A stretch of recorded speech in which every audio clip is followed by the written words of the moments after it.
Bem-vindos ao Dor em Dose, o podcast de saúde da Rede Dor, seu canal ideal para assuntos relacionados à sua saúde e da sua família. Eu sou Olga Souza, cardiologista, diretora nacional da Cardiologia Dor. No episódio de hoje falaremos sobre saúde da mulher, doença cardiovascular, com a presença da doutora Gláucia Moraes, cardiologista, presidente do Departamento de Cardiologia da Mulher e professora da Universidade Federal do Rio de Janeiro. Gláucia, muito obrigada pela sua presença de estar aqui conosco no nosso podcast. Obrigada, doutora Olga. É um grande prazer estar consigo, não só por participar dessa importante iniciativa da Rede Dor, mas também por poder esclarecer as mulheres sobre a importância de se cuidarem durante a sua vida. Então, muito obrigada pela oportunidade em nome do Departamento de Cardiologia da Mulher. Muito bom. Então, vamos começar perguntando como que a gente deve fazer a prevenção da saúde cardiovascular nas diversas fases das nossas vidas. Nós jovens já devemos estar atentos à saúde cardiovascular, adulto, depois quando a gente entra na menopausa. Então, vamos passar por todas essas fases da mulher. Jovem, quais são os cuidados que você recomenda para a mulher? Isso é fundamental, Olga, porque, na verdade, as meninas não procuram um cardiologista. Na verdade, elas procuram o seu ginecologista e obstetra, as meninas que eu chamo as adolescentes. E aí a gente tem que trabalhar as questões de prevenção. Por quê? Nós sabemos que existem fatores que são específicos para o risco cardiovascular das mulheres. Então, as adolescentes, as meninas jovens, podem ter diversas doenças, como, por exemplo, síndrome do ovário policístico, a menarca precoce, por exemplo, é um problema. E a própria contracepção que elas começam a usar nessa fase, é importante que a gente, então, faça a prevenção de uma gravidez precoce, porque uma gravidez precoce não planejada, numa pessoa que está, por exemplo, com obesidade, hipertensão, não é ideal. Então, como o ginecologista e obstetra é o primeiro clínico dessas mulheres, ele deve alertar essas meninas, essas adolescentes, para que façam exercício físico regular, que elas se alimentem de forma adequada, que elas evitem, se elas tiverem, e às vezes com a contracepção você tem alteração da pressão arterial, você precisa controlar essa pressão arterial e você precisa controlar a obesidade. E se você tiver ainda por cima fator de risco vindo dos seus pais, você precisa estar atento para isso. Então é fundamental essa parceria com a ginecologia e a obstetrícia, assim, ao longo de toda a vida das mulheres. Daí, do ponto de vista dos cardiologistas também. E cuidar o mais cedo possível. E você falou um ponto importante também. Se tem história familiar, se tem algum fator de risco de hipertensão, de dislipidemia, que é o colesterol alto, ou de infarto na família, o ideal é que já fique atenta e já procure seguir esses cuidados e ter um bom hábito de vida, bons hábitos de vida, né? Isso, Olga, é muito importante, porque a gente só pensa que se eu tenho um risco na família, eu tenho que cuidar dos homens. Mas não é verdade, porque as mulheres, tanto quanto os homens, 30% de todas as mortes das mulheres são por doença cardiovascular. Se você somar todos os cânceres juntos, não chega a 11%, 12%. E se você já tem um histórico de família, se você previne nos homens, você tem que prevenir também nas mulheres. Então, esse alerta é fundamental para as mulheres jovens. Muito bom. Na fase adulta, o que você recomenda, além do que você já falou, desses cuidados do clínico, do ginecologista, que é o primeiro clínico que nós mulheres procuramos quando iniciamos a vida? Qual a sua recomendação para essa segunda fase? Então, é uma fase também muito importante para a mulher. Se nós pegarmos para avaliar o risco cardiovascular das mulheres e nós olharmos todos os estratificadores de risco, e no mundo existem várias formas de você calcular o risco, e a gente calcula isso para os homens, as mulheres, quando eu faço essas contas, elas têm um risco cardiovascular muito baixo. Então, eu não consigo saber a probabilidade delas terem doença na idade mais velha. A gente sabe que você já falou do colesterol, a gente já falou da hipertensão, a gente falou da obesidade, mas hoje no Brasil aumento da glicose sérica, ou seja, do diabetes ou da resistência à insulina é muito alta. E é nessa fase que a mulher tem que tentar cuidar disso da mesma forma que o tabagismo. Mas a gente tem uma janela de oportunidade maravilhosa que é a gravidez. Por quê? A gravidez é um teste de esforço para as mulheres. E ao ser um teste de esforço, todas as doenças, aqueles fenótipos, aquelas apresentações subclínicas das mulheres vão aparecer na menopausa, não, desculpa, vão aparecer na gravidez. O que significa que se você tiver diabetes, você vai ter diabetes mais velha na menopausa. Se você tiver hipertensão, você vai ter hipertensão lá. E aí, além dessas doenças que você vai ter mais velha, você vai ter insuficiência cardíaca, você vai ter arritmia, você vai ter uma série de doenças que vão se manifestar quando você for mais velha. Então, se a mulher, durante a gravidez, tiver qualquer dessas, a gente chama de desfecho adverso, ou seja, qualquer dessas ocorrências, elas precisam redobrar os cuidados, mesmo que acabando a gravidez, a gente não tenha mais nada. E nesse momento, é importante uma consulta já com um cardiologista ou com um clínico? É fundamental. Então, se eu tenho meninas jovens que têm um histórico de doença cardiovascular, como você chamou a atenção, eles devem ter uma parceria de vez em quando e ao cardiologista.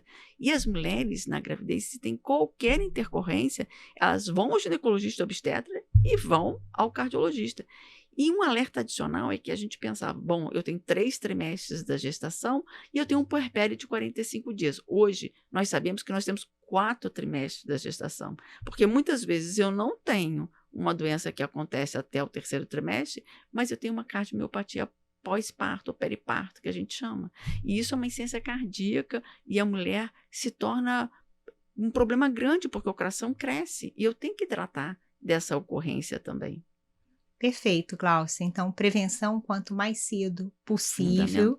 Ginecologista sempre e cardiologista se tiver algum desses fatores, alguma alteração durante a gestação, que é um alerta, que possa desenvolver uma doença futura e com isso comprometer o risco cardiovascular. Isso. Mensagem dada, tá, pessoal, pela doutora Glaucia, vamos nos cuidar.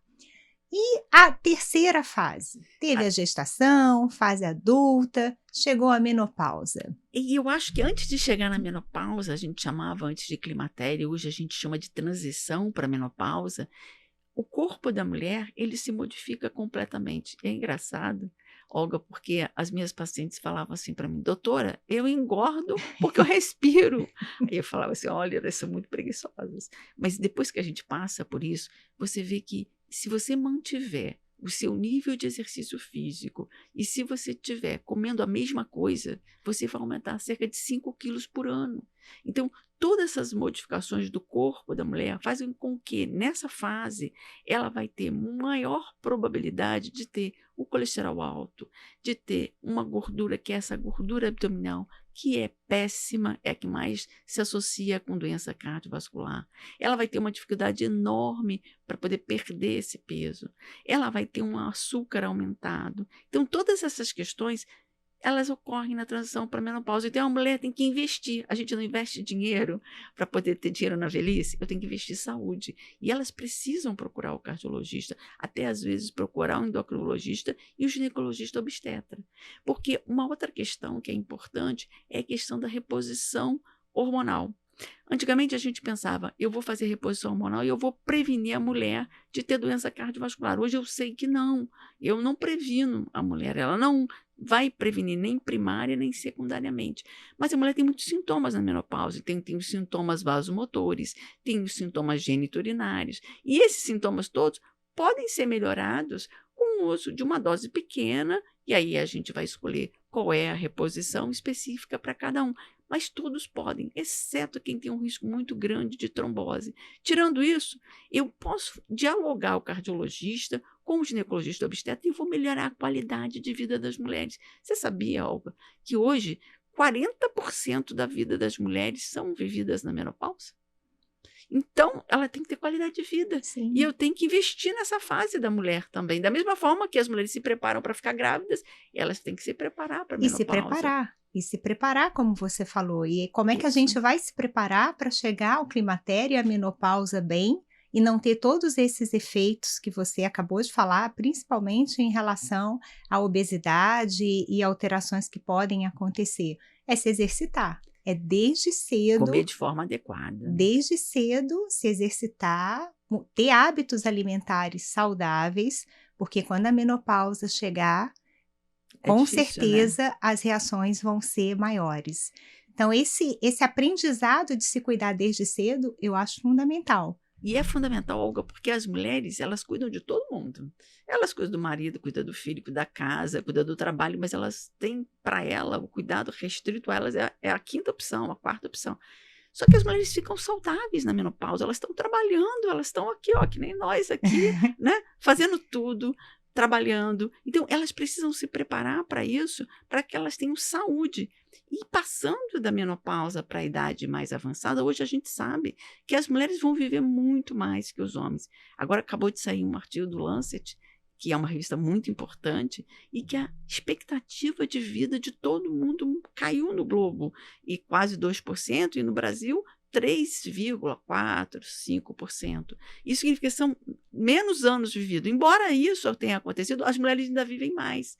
Só que o que a gente sabe é que as mulheres vivem com doença. Então, a gente quer fazer com que as mulheres não tenham essas doenças, que elas vivam saudáveis, vivam mais e possam cuidar dos netos, possam passear, possam viver a vida. Então, para isso, também depois da transição da menopausa, eu já passei da menopausa para me cuidar, mas ao contrário, cada vez mais eu preciso me cuidar.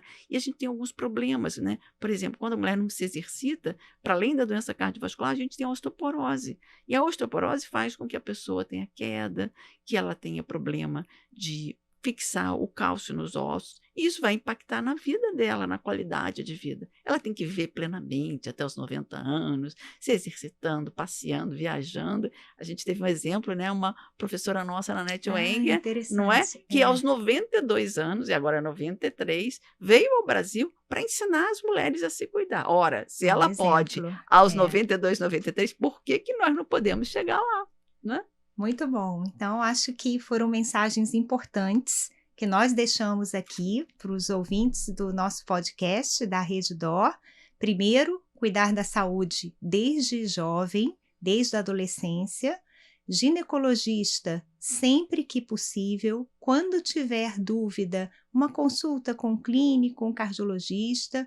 O cardiologista deve ser visitado, como a doutora Gláucia falou, em momentos que for detectada alguma alteração, uma hipertensão, um diabetes, um colesterol alto, ou tem uma história familiar de algum problema cardíaco, de um infarto, para que se possam começar ações de prevenção para impedir a doença cardiovascular na fase adulta. Correto? Correto. E assim como mensagem final, quando nós temos pessoas saudáveis, essas pessoas geram filhos saudáveis. Crianças saudáveis, adolescentes saudáveis, mulheres saudáveis. E esse é o nosso objetivo. Eu queria deixar uma mensagem, se for possível, doutora Olga. Se vocês tiverem interesse, nós do Departamento de Cardiologia da Mulher temos um Instagram. E lá nós temos várias dicas para vocês, podem buscar, podem perguntar, e a gente está à disposição para tentar fazer com que mais mulheres sejam saudáveis e que possam ficar igual nós aqui, fazendo um podcast para vocês, tentando melhorar a saúde cardiovascular das mulheres. Então, mais uma vez, eu lhe agradeço a oportunidade de estar aqui para que a gente possa difundir a importância da doença cardiovascular nas diversas faixas das mulheres. Quer passar o Instagram novamente? É o Departamento de Cardiologia da Mulher. Departamento de Cardiologia da Mulher. Só clicar que você nos acha lá. Tá bom. Muito obrigada, Gláucia, pela sua presença, pelos seus ensinamentos. Você tem grande experiência nessa área e com certeza vai ser de grande valor para nós mulheres. Muito obrigada. Obrigada pela oportunidade. Finalizamos por hoje mais um episódio do D'Or em Doses, o podcast de saúde da Rede D'Or. Esperamos ter colaborado nas suas dúvidas ou acrescentado informações valiosas para a prevenção, o cuidado e o tratamento das doenças. Siga as redes sociais da Rede D'Or. Inscreva-se no canal e acompanhe todos os episódios do D'Or em Doses pelo Spotify e pelo YouTube. Abraço a todos!